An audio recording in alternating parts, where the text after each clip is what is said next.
Hello and welcome you all to VV studies. आज हम BPSC की एक इंपॉर्टेंट वीडियो कवर अप करने वाले हैं। इस वीडियो में हम देखेंगे कि प्रीवियस ईयर में कौन से क्वेश्चंस बहुत ज़्यादा रिपीटेडली आए हैं। So coming on to the first question, that is disadvantage of not having vision and values in an organisation. बेसिकली अगर आप किसी कंपनी के लिए काम करते हो या फिर अगर आप किसी सेल्फ मोटिव के लिए भी काम करते हो, तो हर एक इंसान का लाइफ में एक मिशन विजन होता है। उसी तरीके से आपको ऑर्गेनाइजेशन को भी एक पर्सन की तरह ट्रीट करना है। जैसे हर एक इंसान का कोई ना कोई गोल होता है। जैसे कि हो सकता है कि किसी को पायलट बनना हो, किसी को इंजीनियर बनना हो, या डिफरेंट प्रोफेशनल गोल्स हो सकते हैं या पर्सनल गोल्स हो सकते हैं। उसी तरीके से एक ऑर्गेनाइजेशन को स्टार्ट करने के पीछे भी कुछ ना कुछ मोटिव होना चाहिए, कोई विजन होना चाहिए जिसको आप अचीव करना चाहते हो। फॉर एग्जाम्पल कि आजकल ये बहुत ज़्यादा ट्रेंड में चल रहा है कि हर एक कंपनी को यूनिकॉर्न बनना है, $1 बिलियन की वैल्यूएशन बननी है, तो वो उनका विजन हो जाता है। बट इसी तरीके से सबके अलग अलग विजन हो सकते हैं। जैसे कि कोई एनजीओ है तो उसका लोगों का वेलफेयर करना उसका विजन हो सकता है। फॉर एग्जाम्पल अगर हम किसी ऑर्फन की बात करें, कोई ऑर्फन्स बच्चों के लिए अगर कोई एनजीओ काम करता है, तो उनका विजन क्या रहेगा कि वो ऑर्फन जो बच्चे हैं उनको अच्छा एजुकेशन प्रोवाइड करें, उन्हें अच्छा शेल्टर प्रोवाइड करें, उन्हें अच्छा फूड प्रोवाइड करें,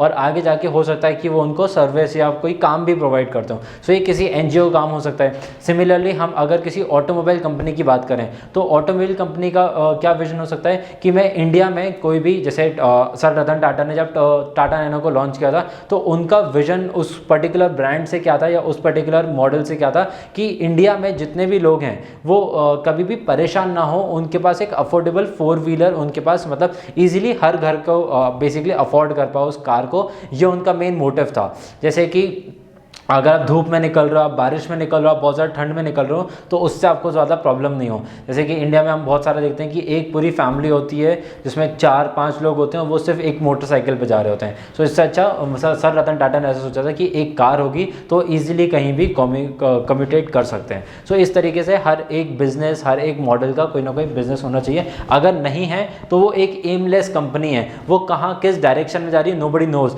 उसमें जो लोग काम कर रहे होंगे उनके पास कोई एंडलेस विजन नहीं है कि उनको आगे जाके क्या करना है या फिर हम इस कंपनी में क्या इनपुट अपना दे सकते हैं। Next coming on to the explain Porter's competitive model. Again Porter's competitive model is a very important question. इस पूरे स्लाइड में आपको 3 इंपॉर्टेंट क्वेश्चन मिलेंगे, दैट इज पोर्टर्स, बीसीजी और स्वॉट एनालिसिस, जिनके 90% चांसेस हैं कि वो आपके पेपर में आए हैं।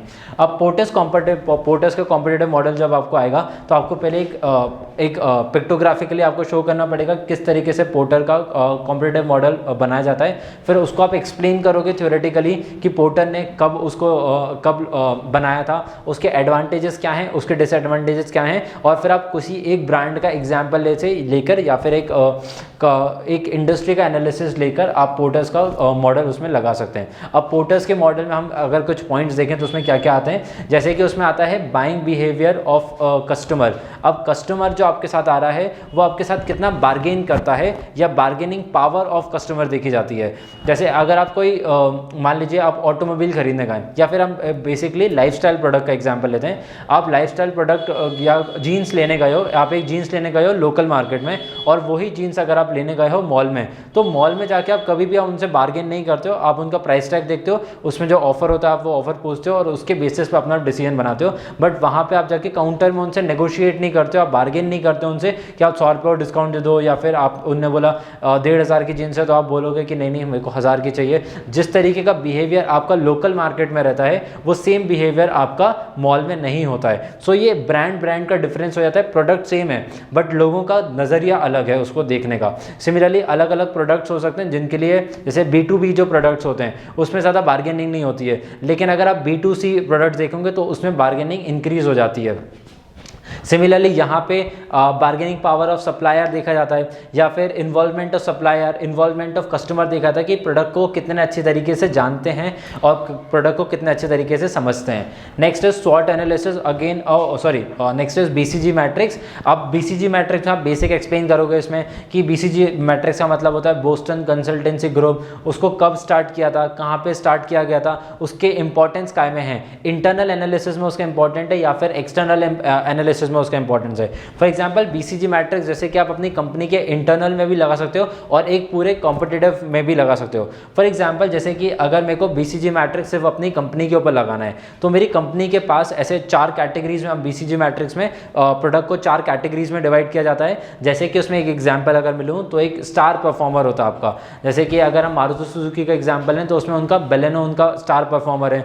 सिमिलरली हम अगर आईफोन की बात करें तो आईफोन रिसेंटली अगर देखा जाए तो आईफोन 12 उनका स्टार परफॉर्मर है। बेसिकली ऐसा प्रोडक्ट जो कि जिसका मार्केट शेयर कंटिन्यूसली इंक्रीज हो रहा हो और मार्केट में सबसे ज़्यादा होल्डिंग भी उसी के पास हो। और इसी तरीके से हम उसको 4 क्वाड्रेंट्स में डिवाइड करते हैं, जिसमें कि हम कैश काउस देखेंगे और डॉग्स को भी देखेंगे और बुल्स को भी देखेंगे। सो इस तरीके से हम BCG मैट्रिक्स को 4 क्वाड्रेंट्स में डिवाइड करेंगे और फिर एक कंपनी का भी एनालिसिस कर सकते हैं और एक इंडस्ट्री का भी एनालिसिस कर सकते हैं। जब हम इंडस्ट्री का एनालिसिस करेंगे तो उसमें हम इंडस्ट्री के एनालिसिस में क्या देखेंगे, जैसे कि मैंने अभी बलेनो का एग्जाम्पल लिया आपको मारुति सुजुकी में, बट अगर मैं पूरा ऑटोमोबाइल इंडस्ट्री पर लगाऊँ तो हो सकता है कि बलेनो इंडस्ट्री वाइज भी सबसे टॉप परफॉर्मर हो और उन्हीं की गाड़ी अगर हम देखें जैसे इग्निस है तो इग्निस उनका बिल्कुल भी अच्छे परफॉर्म नहीं करती है, तो हम उसको डॉग्स की कैटेगरी में पुट करेंगे। नेक्स्ट है स्वॉट एनालिसिस। स्वॉट एनालिसिस के जो एनालिसिस किया जाता है वो 4 फैक्टर्स के बेसिस पे किया जाता है, that is strength, weakness, opportunities and threat. आप अगर मान लीजिए आप किसी कोई नई कंपनी खोल रहे हैं और एक एस्टैब्लिश्ड मार्केट में आप पार्टिसिपेट करने जा रहे हैं, जैसे इंडिया का जो FMCG मार्केट है वो ऑलरेडी बहुत एस्टैब्लिश्ड है। ऑटोमोबाइल मार्केट, अगर हम टेलीकॉम मार्केट देखें तो टेलीकॉम मार्केट में एक तरीके से डुओपोली चल रही है जहाँ पे मार्केट लीडर्स हैं एयरटेल और जियो और वो उस मार्केट को लीड कर रहे हैं। सो यहाँ पे आपको देखना है कि आपकी कंपनी की क्या क्या स्ट्रेंथ हो सकती है, या फिर अगर आप करंटली अगर वर्क कर रहे हो ऑलरेडी उस इंडस्ट्री में हो तो आपकी क्या स्ट्रेंथ है। और सिमिलरली आप अपने वीकनेसेस को भी आइडेंटिफाई करोगे, बिकॉज अगर किसी कंपनी को ग्रो करना है तो सबसे पहले उसको समझना पड़ता है कि मेरे अंदर क्या कमी है, मेरे प्रोडक्ट्स में क्या गलतियां हैं जिसके अंदर मैं सुधार कर सकता हूं और अपने प्रोडक्ट या सर्विसेज को किस तरीके से बेटर बना सकता हूं।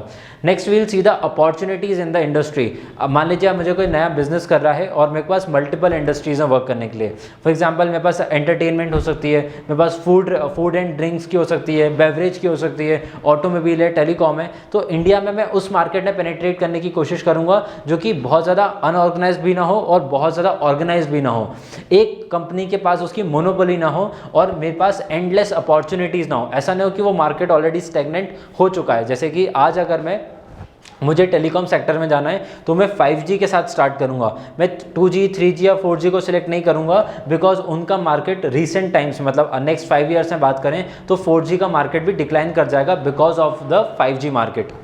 इसी तरीके से हम थ्रेड्स भी देखेंगे कि आप किसी मार्केट में आ रहे हो तो उसमें आपको थ्रेड्स क्या क्या आने वाले हैं।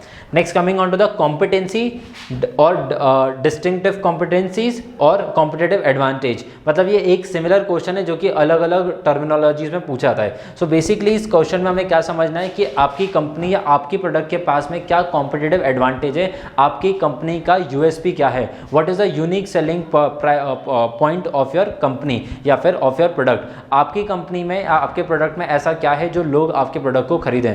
जैसे कि हम मारुति सुजुकी का देखते हैं तो उनका सालों से एक ही USP चला रहा है, that is average and the mileage. Indian house hold को क्या चाहिए कि हमारा कार कितना अच्छा माइलेज देती है, आज भी उनका सबसे पहला यही क्वेश्चन रहता है। अगर हम टाटा मोटर्स का देखेंगे तो टाटा मोटर्स ने उनका USP अलग बनाया, बिकॉज अगर वो सेम USP पे सेल करते तो ऑब्वियसली उस मार्केट में मारुति सुजुकी ने बहुत मार्केट शेयर को कैप्चर कर लिया है। तो टाटा मोटर्स लेकर आए एनकैप रेटिंग। अगर आप सेफ्टी का कंपेयर करोगे तो मारुति सुजुकी की जो गाड़ियां रहती हैं उनको 0, 1, 2 ऐसी रेटिंग मिलती है, बट अगर आप टाटा मोटर्स की गाड़ियां देखें, आप महिंद्रा की गाड़ियां देखें तो उनको 3 स्टार, 4 स्टार या 5 स्टार रेटिंग्स मिलती हैं। मोस्ट ऑफ द उनकी जो ऑटोमोबाइल्स हैं उनकी अच्छी रेटिंग देखती है। सो दोनों का कॉम्पिटिटिव एडवांटेज अलग अलग है।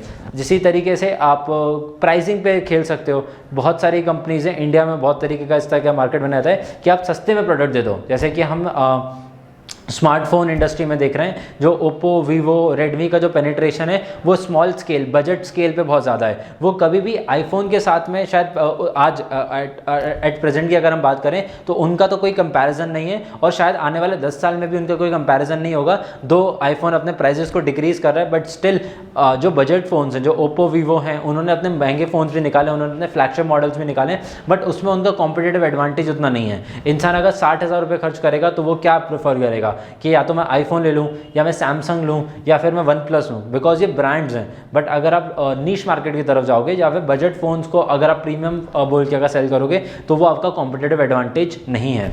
Next coming on to the impact matrix, again आपकी कंपनी में आपका पास हो सकता है बहुत सारे SKUs हों। SKUs बेसिकली क्या होता है, स्टॉक कीपिंग यूनिट्स। आपके पास मान लीजिए फर्नीचर भी है, आपके पास हाउस होल्ड गुड्स भी हैं, आपके पास यूटेंसिल्स भी हैं, ऐसे करके आपके पास 200 प्रोडक्ट्स हैं, 200 SKUs हैं आपके पास। तो हर SKU का क्या सेम इम्पैक्ट रहा होगा?